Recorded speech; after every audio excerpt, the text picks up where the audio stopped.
কোরবানির দিন কোন সময় পর্যন্ত না খেয়ে থাকবে? কোরবানি করার আগ পর্যন্ত কিছুই খাওয়া যাবে না?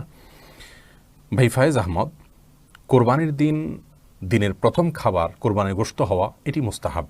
রাসূল করিম সাল্লাল্লাহু আলাইহি সাল্লামের আমল থেকে এটি সুস্পষ্টভাবে পাওয়া যায়। তিরমিজি এবং মুসনাদ আহমদ সহ বিভিন্ন হাদিসের কিতাবে রয়েছে যে নবী করিম সাল্লাল্লাহু আলাইহি সাল্লাম ঈদুল আজহাতে কোনো কিছুই খেতেন না বাসায় এসে কোরবানির গোশত প্রস্তুত হওয়ার আগ পর্যন্ত।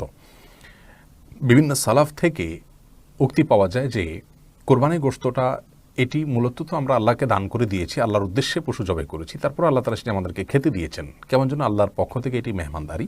তো আল্লাহর মেহমানদারির জন্য নিজেকে প্রস্তুত করে রাখা এবং অপেক্ষা করা, এটা আল্লাহর মেহমানদারির সম্মান দেখানোর শামিল। সেই জন্য কোরবানির ঈদে অর্থাৎ ঈদুল আজহাতে আমরা ভোর থেকে কোনো কিছু না খেয়ে কোরবানির গোশত দিয়ে দিনের প্রথম খাবার গ্রহণ করব, এটি মুস্তাহাব বা সুন্নাহ।